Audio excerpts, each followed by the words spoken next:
This is the Matt Report, the voice of WordPress entrepreneurship. If you're running a WordPress freelance business selling themes, plugins, or client services, this is the place for you. Learn more at mattreport.com and subscribe at mattreport.com/subscribe. And now, on to the show. Hey everyone, welcome back to the Matt Report. As always, your host Matt. And what the heck is a Matt Report all about? Well, this is the show where we talk to real WordPress entrepreneurs from all walks of life: designers, developers, authors, programmers, researchers, anybody using WordPress for their business, making a little bit of cash or helping others get their business off the ground. We're going to talk to them so they can teach us how they did it, so we can too. mattreport.com, mattreport.com/subscribe is the best way to stay in touch with what's going on at the Matt Report. Matt Report Pro, if you want to learn and get your WordPress business game a little bit better, level that up, mattreport.com/join. You get all the fun stuff inside the Pro members only forum and monthly mastermind calls, which is really the most awesome part of the whole thing. Get to talk with other people and get the questions answered that you are looking to get answered, right? How do I make more money? How do I charge more per project? That kind of thing. All the answers in there, mattreport.com/join. Joining us today, Josh Broton, Broton, all kinds of names I've been practicing earlier in the episode, or earlier in the green room. Co-founder of PrestigeConf, senior developer at Lemonly. That's lemon.ly. For those of you looking him up, PrestigeConf is something that's happening in October that I was, just floored to be invited to. I'll be speaking there. It's going to look like it's going to be an awesome event. So, Josh, welcome to the program, sir. Thank you very much. Glad to be here. Give folks the 2-minute elevator pitch, who you are, what you do in the WordPress world. Sure. Like you said, my name is Josh Broton. I'm the senior developer at a startup here in Sioux Falls called Lemonly. Really, our focus is interactive infographics, but we do some pretty awesome things with high-performance Node.js apps and WordPress themes. And so we do all kinds of really interesting things. So I'm not going to get into them here. It's too long of a list. Just check out lemonly.com. But also, I'm the co-founder of Prestige Conference, like you said, business-centric WordPress event. 1 day, 1 track, 6 speakers. It's going to be awesome. And then I do some freelance on the side, some side work here and there. Work for kidblog.org, which is the third largest WordPress multi-site install in the world. We're up to 5 million active kids blogging on the site now, so growing quickly. That's awesome. So that must be the underlining fabric to why you started PrestigeConf and wanting to be in this WordPress world, or were you dabbling with WordPress even before Lemonly and before you really got full-on freelancing? Well, in a previous life, I was a youth pastor at a church, and I was also the developer there, so I maintained 13 or 14 different websites for the church, and most of them were built on WordPress because it's easy and very little maintenance. And so without the time to maintain something more confusing and useless, I decided to build them on WordPress, which worked out well. That's great. That's great. What's going on in the Dakotas, right? I talked to Garrett Moon about this, and of course, my good friend from Flywheel, Dusty. What's going on out there? Like, there's Node.js app development. There's Today May. There's all this technology going on out there, and all we hear about is like New York and San Francisco. But I guess not anymore, because now we keep hearing more about this area. So what's going on, startup technology-wise? It is. We've earned the nickname the Silicon Prairie for good reason, right? I mean, if you travel up and down the I-29 corridor from Kansas City all the way up to Fargo, there are startup hotspots all over the Midwest. But even more importantly, I feel like we in the Midwest have this like Midwestern work ethic, right? There's mythical even in how hard we work, but really what that translates to in the developer world, because you can't work 80 hours a week as a developer, right? Your brain stops working, you write bad code, bugs get introduced into the code base. So I think it manifests up here as learning new technologies and participating in meetups, and it may be not as big, like I help run the Sioux Falls Developer Group meetup, and we maybe have 40 or 50 people there for an average meetup, but that's half of the main development community in Sioux Falls, right? So like it's low numbers, high percentage of involvement, and we do one of the we were the third Node school in the country here in Sioux Falls, and so we're on the forefront of technology. Startups here are rocking and rolling, and it's a really fun time to live in the Midwest. There's actually a saying that I was told by a venture capitalist. I don't remember where he got it or if he made it up, but he said startups on the coast are making no money very loudly, and startups in the Midwest are making a lot of money very quietly. Yeah, I think that's true. That's amazing. That's a great quote.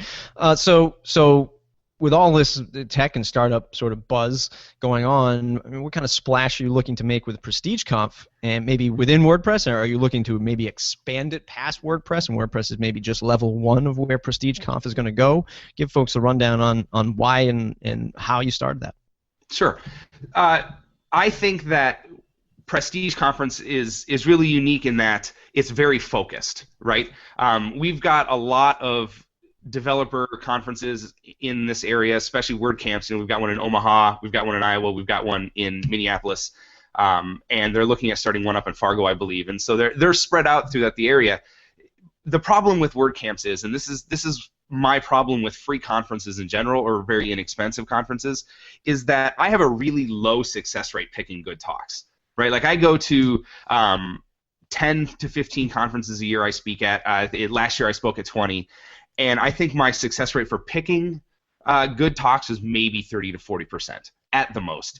And so what we decided to do when I was talking with Kiko was do a single track at Prestige, pick our favorite speakers, and really focus the talks on managing business and career, right? So it's not just for managers of businesses, it's not just for employees, it's for everybody who has a career in the business world, which is basically everybody, including freelancers. They run their own company, right? So we pick our favorite speakers, we're bringing them in, we're paying for their travel, so it's not a weight on them to come speak, because like I said, I spoke at 20 conferences last year. I know how much that can hurt the paycheck or the checkbook after a while. But so we've organized it. I think that we've covered with the speakers basically every high level topic that you would want to, and then set up 2 really good social events, one Friday night, one Saturday night, to sort of continue the conversation. Yeah, it is amazing, and my producer Lisa is going to kill me because we're going to talk about conferences and WordCamps right now, even though we promised not to get too deep into the WordPress fan club stuff. But just recently interviewing David Bissett, we talked a lot about WordCamp, him being one of the co-founders of WordCamp Miami, probably one of the longest running, the largest, most popular. But we talked about sort of breaking outside the box, and especially with events like yours at Prestige and Pressnomics. There's another one that's sort of launching, East Meets Press, I believe. I believe that's the name of it.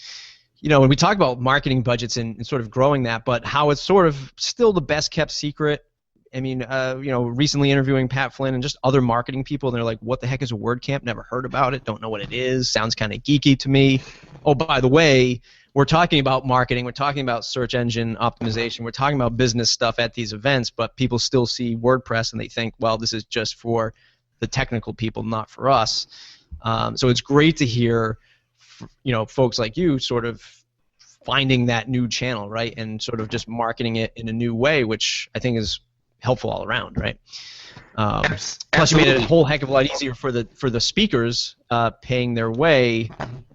It's tremendous, right? And it's not just like, oh boy, they're paying the way, but at the end of a year, and you look back and you look at how much you spend on flight and travel and stay, in hotels, it's a lot of cash to go to these events, right? Absolutely. I'll spend $1,000 to go to a WordCamp if I have to fly, and so that's a weight that somebody who's volunteering their time shouldn't have to pay. I understand why WordCamp does it, promotes local speakers, etc. And WordCamps are still very important. We're planning on sponsoring WordCamps as Prestige Conference. We're still participating in them. Kiko was at one this last weekend in LA.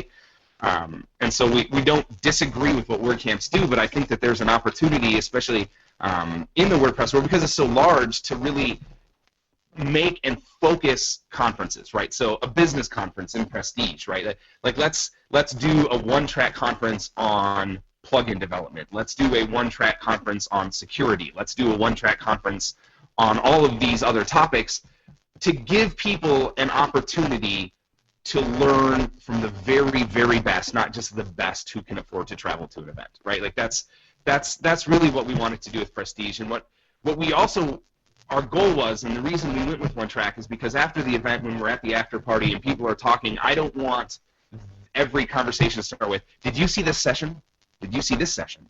I really want to talk about this awesome session I saw, but you weren't in that session, you weren't in that session, you weren't in that session.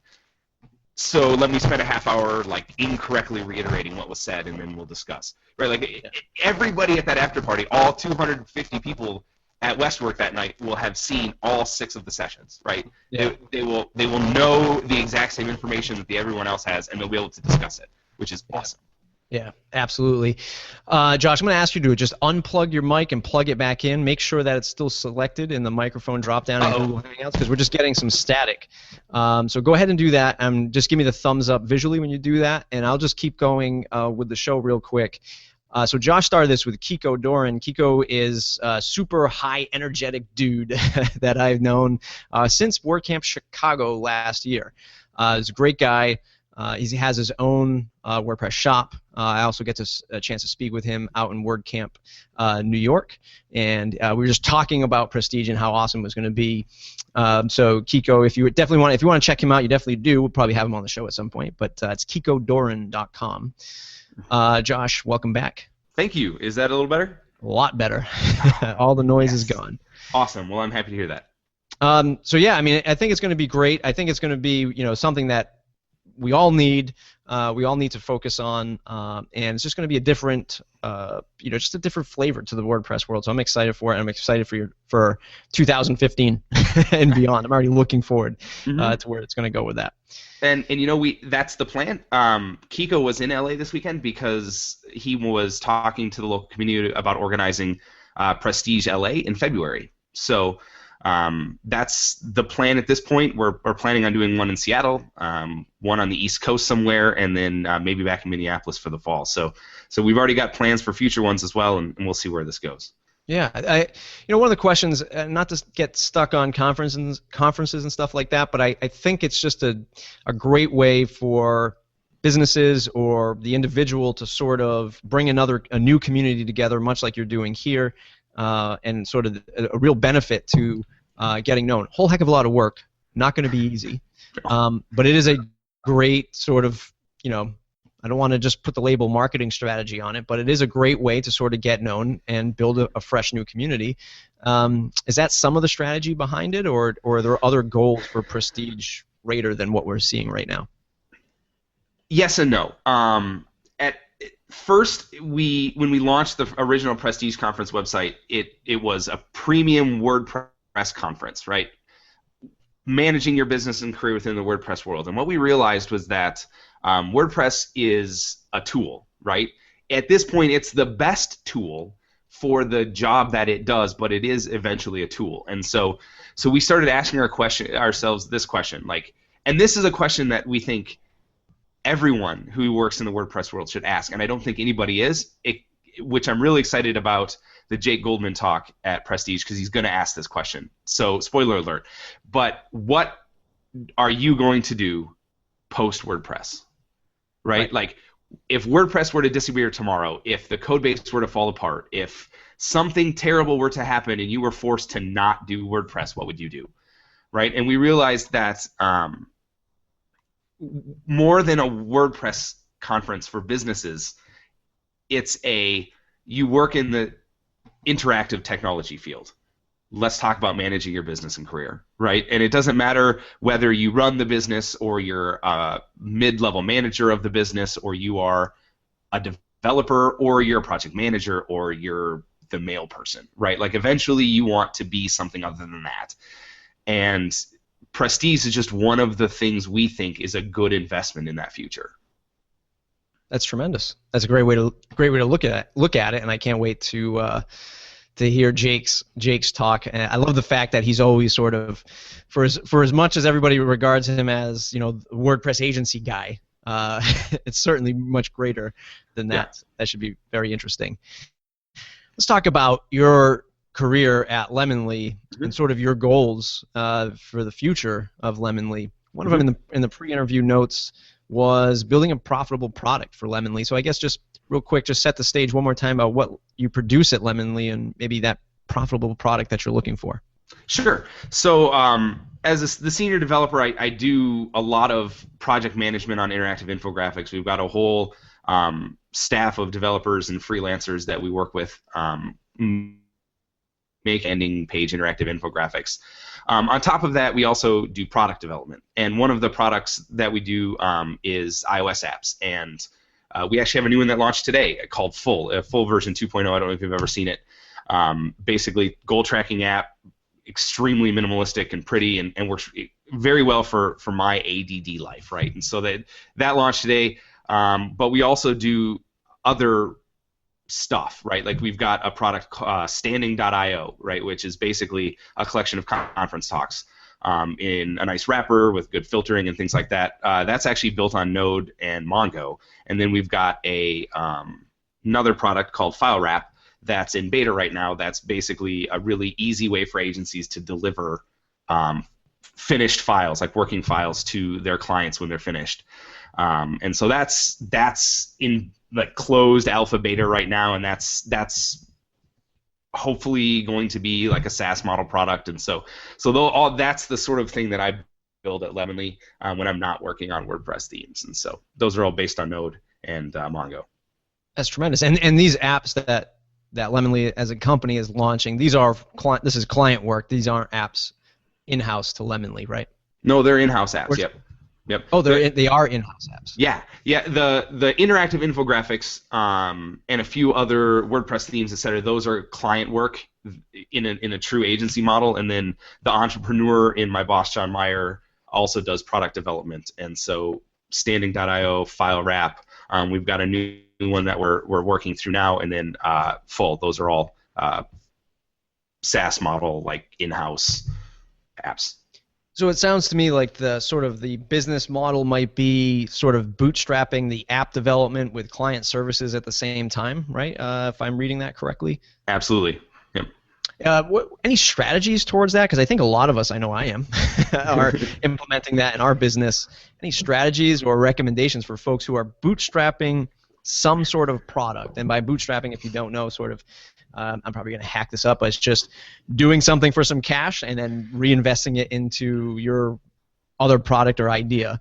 Mm-hmm. So any strategies for doing the client services only to bootstrap a product? Well, we have found that the best way to do that is to find a need inside of our business and then make a product to fill that need, right? And so worst case scenario is FileWrap doesn't take off, right? Like people don't want to pay to do what awesome. We needed it and we're using it and it works really well, right? Like that's worst case scenario is we filled a need for the business.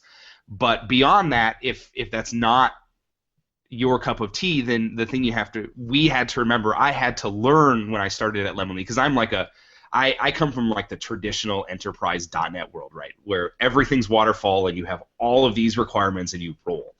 I had to learn working at Lemon.ly that that's not how it should be done, right? Like that's 1997 coding in C++ or Visual Basic, right?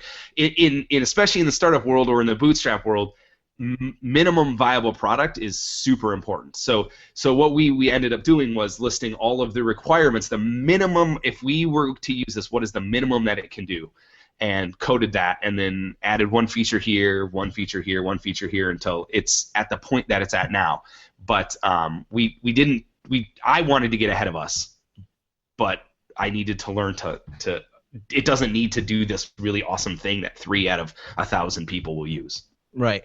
So this app is called, let's talk about the file one, because I think I can set the stage better for that one. So that's called FileWrap, correct? Right. So Lemon.ly's building visual products for folks in terms of PSDs, PNGs, JPEGs, that kind of thing. They're delivering them to their clients, and they're saying, we need a better way to do this. Right. Josh starts coding some stuff, and we can do this, and we can present the files this way. Yep. And then by a few weeks or a few months into it, you say, you know what, I think we can turn this into a product, right? Mm-hmm. Is that how it happened, or did you say, I think we are going to build a product, or I'm trying to find a better way to phrase this. It is product building to solve your own need, or solve your own need through a product sort of ingrained into the culture of Lemonly? Like, Yes. you're always looking for that?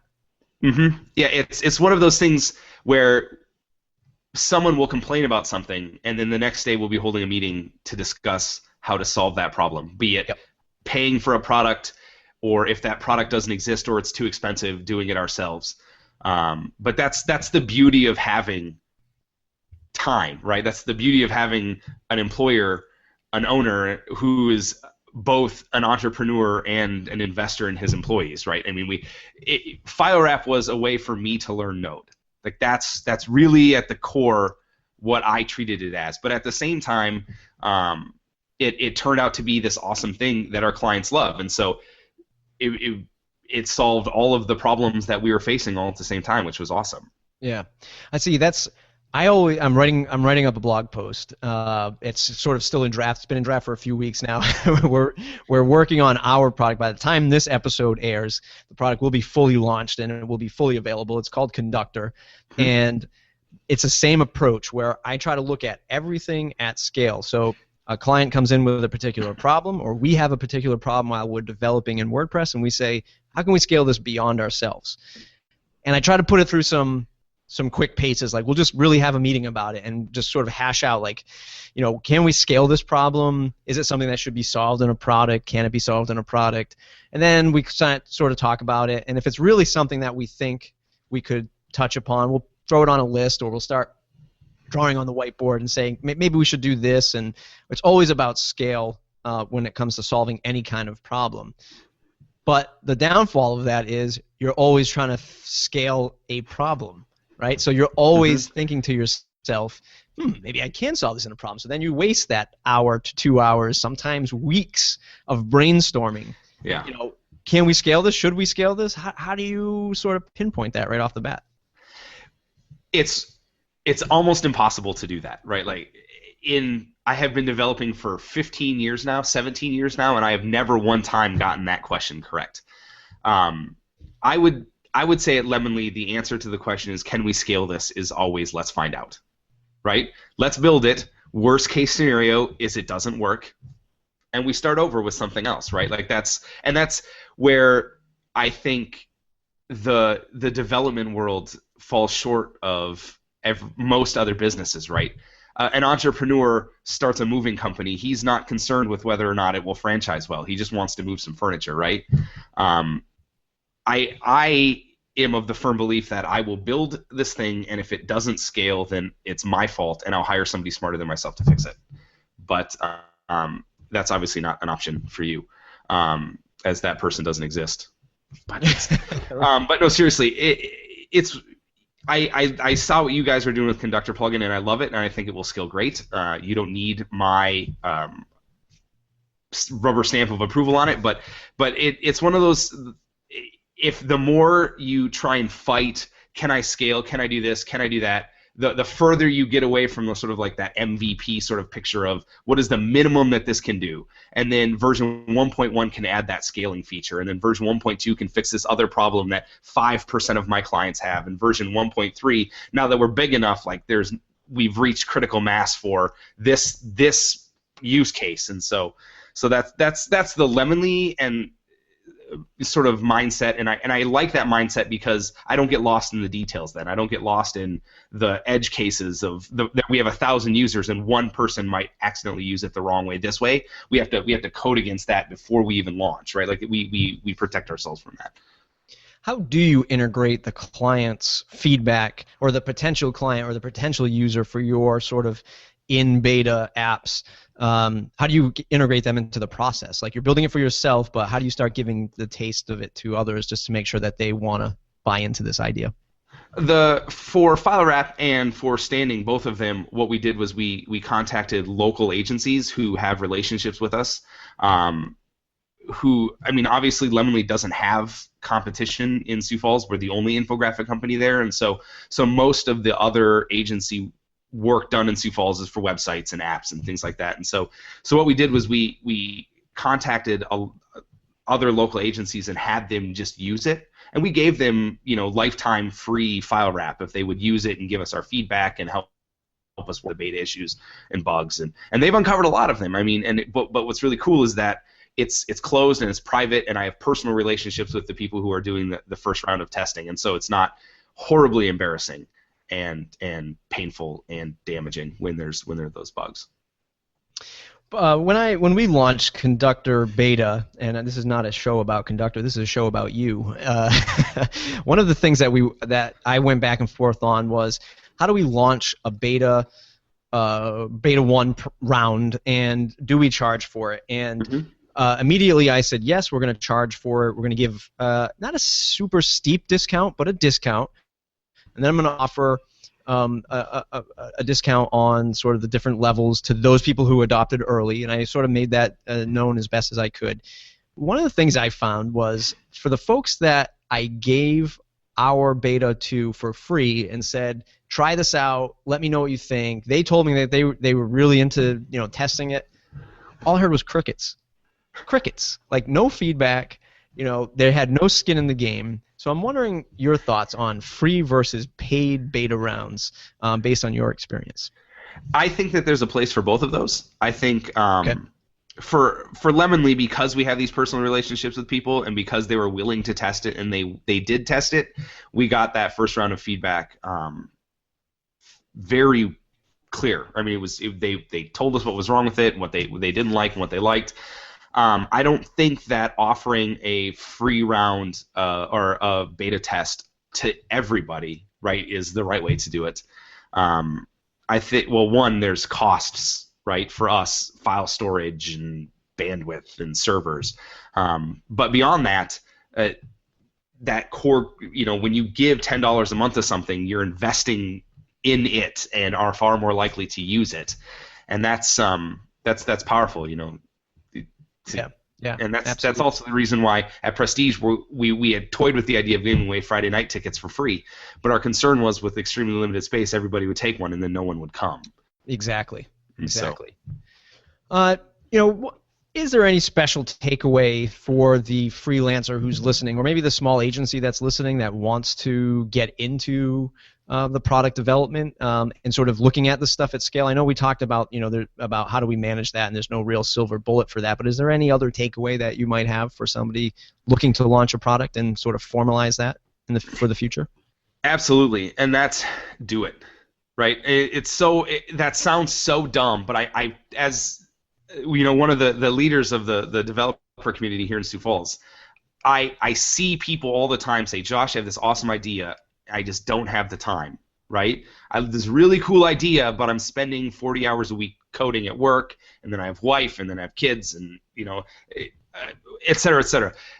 The conclusion that I've come to after hearing all of this is that the successful people in life are the ones who just do it, right? Who take that first step and write that first line of code, and then it becomes fun. It's getting started that's the hardest part, and that's been true in my life. That's been true working at Lemonly and the products that we've built there. When just that initial, give it an hour today, an hour this weekend, and then all of a sudden you're rocking and rolling and you're excited, and you finish it and launch it, and but you have to get started.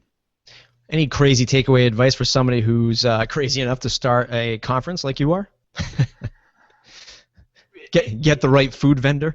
Yeah, well, there's that, right? No, but seriously, figure out how much time you think you're going to spend on it and quintuple it. I think that I was just doing the math the other day. I think Kiko and I are almost up to 300 hours in the last 2 months. Wow. 3 months organizing Prestige, and so doing work on the website, finding speakers and sponsors, and it's a lot of work. It's a lot of fun, especially if you've got a co-founder that you enjoy spending time with, but it's a lot of work. Getting speakers like me to submit their speaking summaries and outlines, because we're non-procrastinators around here, right? Mm-hmm. Exactly. You were last. I wasn't going to mention it, but now that you bring it up, you were last. Yeah. Yep, public announcement. I was the last one to fill out my summary. I guess there's no shock in that. But it should be good if you want to learn about what it's like to go from car sales to software sales. So definitely tune in or purchase a ticket if you want to get out there for PrestigeConf. Josh, it's been an amazing episode. Where can folks find you on the web to say thanks? JoshBroton.com. Twitter is Josh Broton. Of course, otherwise, I think that's where I live. So say hi. By the time this episode airs, there still might be time to get there, right? And there still might be time to get some maybe last-minute tickets. There's certainly plenty of time to buy the streaming. Where can folks find that streaming package so that they can buy it? PrestigeConf.com/tickets. Awesome. Josh, again, amazing stuff. I think there's a lot of takeaway for the folks in the audience, and I know I'm super excited to get out there at PrestigeConf and meet you, meet the rest of the team, meet Kiko again or see Kiko again. So it's going to be an exciting time. I can't wait. mattreport.com/subscribe. Join the mailing list, everybody. If anybody wants to learn about WordPress, running a better business, you can attend PrestigeConf, whether the upcoming one in October or the next one, hopefully in LA in February. And if not, mattreport.com/join. Join the pro membership. Learn more about running a WordPress business. Thanks, everybody.